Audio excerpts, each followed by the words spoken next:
Et on change de style et d'époque. Une plongée en histoire avec la chronique des amitiés huguenotes internationales, deuxième dimanche du mois oblige. Bonjour Nathaniel Caron. Bonjour. Nous vous retrouvons ce matin et je dois vous avouer que je me suis réjoui en apprenant le sujet de cette chronique que vous allez nous lire ce matin, écrite par Thierry Mourgue, parce qu'elle évoque une personnalité que je connais un petit peu et qui est née surtout dans une ville très chère à mon cœur où moi aussi j'ai eu le bonheur de voir le jour. Plus tard. Tout à fait Jean-Luc. Il s'agit de Julien Viaud, alias Pierre Loti. Il nous quittait il y a tout juste 100 ans et il est né à Rochefort en 1850 dans une famille protestante.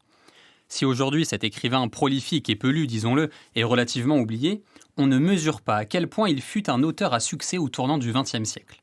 Sa mère, née Texier, est originaire de l'île d'Oléron, une famille quelque peu austère, entièrement acquise à l'étude et à la lecture de la Bible.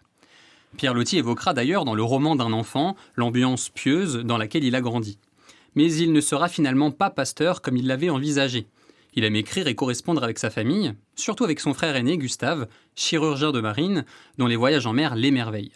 Hélas, ce dernier meurt subitement lors de son retour d'Indochine, et Loti n'a que 15 ans, il en est dévasté. Comme pour beaucoup de provinciaux, son désir de voyage va commencer par aller à la capitale. Exactement. Il part à Paris à 16 ans.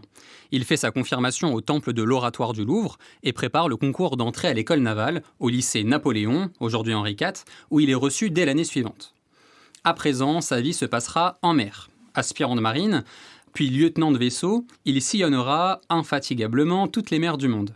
C'est en 1872, à Tahiti, que des suivantes de la reine Pomaré le surnomment Loti, du nom d'une fleur de tiare.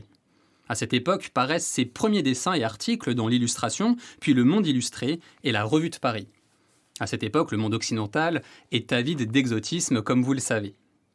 À chaque escale autour du monde, il écrira un article, une fiction, des lettres, sinon un livre. Écriture engagée, malgré son devoir de réserve militaire, il dénoncera souvent l'horreur et l'absurdité de la guerre. Un blâme et un rappel en France lui seront d'ailleurs notifiés suite à ses articles sur la guerre de conquête du Tonkin.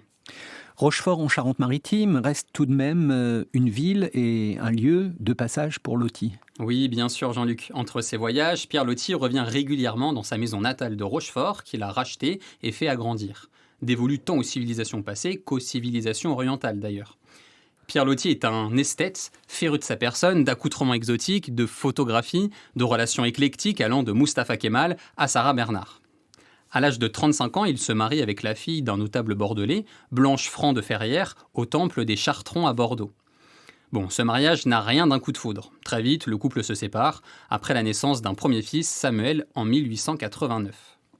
Écrire et croiser vont constituer le fond de sa vie pendant 40 ans, du premier roman publié, Asiadé en 1879, au dernier, Les Désenchantés en 1906.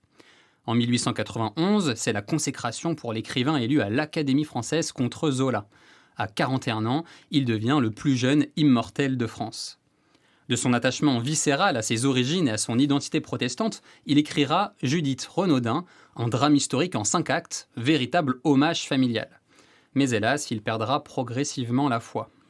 Vous disiez qu'il nous avait quittés il y a 100 ans, mais c'est presque jour pour jour, il me semble. C'était hier, le 10 juin 1923, que Pierre Loti décède à Hendaye. Des obsèques nationales ont lieu à Rochefort, où une rue portait déjà son nom. Une foule considérable vient lui rendre hommage. Militaires, académiciens, membres du gouvernement et tout Rochefort viennent lui dire adieu. Son cercueil quitte l'Arsenal, remonte la Charente par bateau, puis est acheminé au temple de Saint-Pierre d'Oléron pour le culte d'Action de grâce. Conformément à ses volontés testamentaires, il est enterré au fond du jardin de la maison des aïeuls. Et pour son centenaire, une exposition sur Pierre Loti a lieu précisément au temple protestant et au musée municipal de Saint-Pierre d'Oléron. Merci beaucoup Nathaniel Caron et merci aux Amitiés Huguenotes Internationales que vous retrouvez sur internet à l'adresse www.huguenotaupluriel.fr.